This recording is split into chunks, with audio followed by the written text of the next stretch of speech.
Right, in an effort to keep these around 15, let's call it under 20. I'm going to pick up from, okay, so we have a microphone, we've plugged it into a preamp. The preamp's going into a converter, or we basically just plugged it into our interface. And we want to record. One thing I didn't put on here is we need some headphones, because you have to isolate what you're listening to. If you're playing the guitar, you can't have a speaker in the room playing that guitar back into the microphone. You have to keep that signal quiet so that you're only recording the guitar. So you need headphones.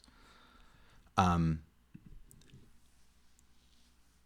of the biggest issues in recording at home or with consumer level equipment is the concept of latency. And latency is the delay. So essentially a delayed, you're hearing your output from your computer later than your input. So it's a delay between your input and the output of what the computer gives you. This image is actually quite useful. So you have a microphone plugged in. It has to go through the preamp. It has to get converted from analog to digital, which takes about 50 milliseconds. It goes through the computer, which is then back through, instead of analog to digital, it has to go from digital to analog through an amplifier to your headphones, another 50 or so milliseconds. It depends on your equipment. That adds up, and it can be annoying. It can make it difficult to hear what you're doing and stay on time in terms of playing an instrument, singing, or rapping, or whatever. I have a little demo of that. So you are sitting in front of a microphone, getting ready to sing over a track, and if you were just singing, this is what you hear. I can just hear them now. How could you let us down? Okay, now what I've done here is I've copied this track, I've inserted a delay that I've set at 100 milliseconds. And this is what 100 milliseconds of delay sounds like. I can just hear them now. How could you let us down? So again, imagine this track is you singing, and this track is what you're hearing of your voice amplified in the headphones with the music. So obviously, latency is a bad thing when you're in the recording studio. So what can you do about latency? And there's a few things, and all of these manufacturers have kind of come up with different approaches, different ways of dealing with it. Mostly the same ways, but in any case. So one, and I know exists in Pro Tools and for the most part in many DAWs, is a concept of a hardware buffer size. And a buffer is essentially like a temporary memory. It's the amount of audio the computer can process at any one time. The higher the buffer size, the more it's processing, and therefore the more time is needed. So the higher the buffer size, the more latency. In Pro Tools, if you hit Setup and go to Playback Engine, you see your hardware buffer size. And it can go from 32 samples all the way up to 1024. Rule of thumb, when you're recording, you want the lowest possible buffer size that your session can run on. If you have a 20-track session, it probably won't run playback at 64 samples. But if you have a small session and you're at 1024, small session being 2 tracks, 3 tracks, you're just asking for more latency. So the smaller the number of samples, your buffer size, the less latency. So you want to run at the lowest possible buffer size for a given use. You can also do what's called monitoring the input. And all interfaces, for the most part, have this capability. On the Focusrite Solos, there's a button here that says Direct Monitor. This is our C24 in the studio. You'll see that next to the Record Enable button, there is a button that says Input. What does that do? It allows you to listen to your microphone or your signal, whatever it is that you're recording. It allows you to listen to it for it to go to your headphones without going through the computer. So essentially what it's doing is saying, hey, listen to this. Don't worry about this extra time that it needs to come through and get converted again. Just listen to the mic. Very, very helpful. However, will you actually hear what is being recorded if you're listening to the input? And the answer there is no. So, for example, if you are listening to the input and your gain is too high and it's distorting, in all reality, you would probably hear that because you're distorting the input signal as well. But if it was getting amplified somewhere later in the chain, it's possible that you're not going to hear exactly what's going to the computer. But that's the engineer's job in many ways. So monitoring the input is key. A third way is what's called low latency monitoring, which something is in Pro Tools. If you go again to options and low latency monitoring, essentially what that is a software version of monitoring the input. And on the particular track that you're recording on, it turns off the output so that you're listening to the input before it goes through its processing. So latency, you can minimize it. You really want to as much as possible.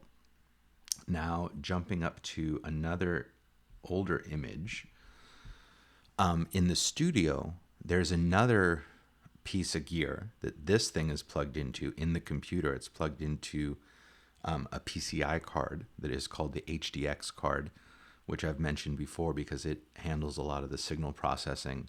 It's essentially an additional computer. Think of it that way. It's got, chips on it that are doing a bunch of processing. That unit is essentially zero latency. So that's another thing that you're paying for when you're getting into this $10,000 conversion is minimal latency to be avoided because you want to avoid latency at all costs. More things to think about when you're recording. Okay, so latency is definitely one of them. The other thing is when you're setting the levels. Okay, so going back to this image again, you have what's called a gain knob. And that knob should be all the way to the left off before you plug something in. You plug it in and you go testing 1, 2, testing 1, 2, la, la, la, la.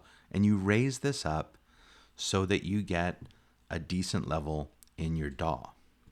And when I say a level, we're looking for, our VU meters to get to a certain point where we can hear everything. I can just hear them now. How could you? And it's not going, up into the red. It's not distorting. It's not clipping in any way. And you do need to be aware of a lot of things, including the content. As you adjust the gain, you want to think about this concept, which is called the signal to noise ratio.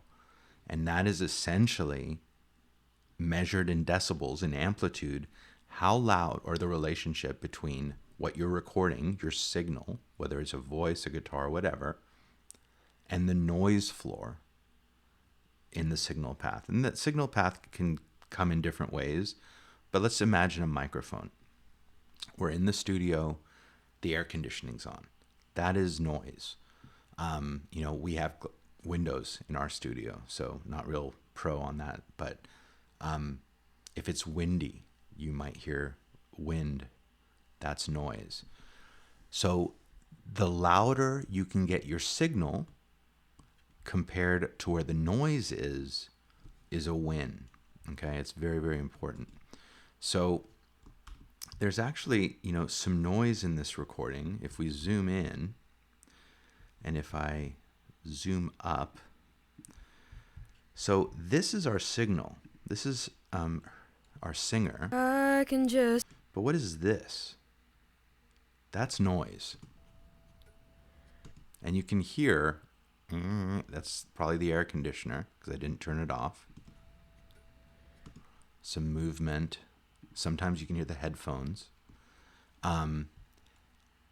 This is not a bad signal to noise ratio, but imagine that it wasn't managed that well and you have a lot of noise going into your signal. I can just. Okay, so we want to minimize our signal to noise ratio by adjusting our gain appropriately for what we're recording. So again, you want to keep the noise, that ratio, as high as possible. So we have a good loud signal strength for what we want to hear and as low as possible for our noise. And that is directly related to gain staging, this idea of gain staging. And gain staging is the process of managing your volumes. And that is in the recording process, making sure that you set all of those levels of your microphones appropriately. And I have to say, that's one of the things that, when I'm starting off teaching kids in the studio, they kind of just want to stand in front of the microphone and it works. And it really doesn't work that way. Every voice, every signal, every input is going to have a different gain structure. Someone who is whispering versus someone who's, screaming. Someone who's doing some light finger picking on a nylon string guitar versus a microphone that's sitting in front of a Marshall stack, distorted, heavy guitar amp. So gain staging is a process, and it's managing your volume levels so that you don't introduce any additional noise or clip or distort your signal. When you're recording, it's about your signal to noise ratio. Is your signal too low and you're hearing too much noise? Is it too loud and you're overloading the preamp and you're distorting or clipping your recording? When you're mixing, this has everything to do with how loud your tracks are, how loud all of your tracks are on your summing bus, which is the master fader in Pro Tools. So this session, if I actually open it up and show everything, there is, a lot of tracks in this session. So I'm constantly paying attention and see these curves here. Not everything can be at 0 and flat along the way. In fact, nothing can. And I'm constantly looking at these VU meters as well as the overall sum of all of these volumes that's going through the master fader. And just making sure that nothing is getting too loud. I can just hear them now. All right, so gain staging. And I think we'll stop there.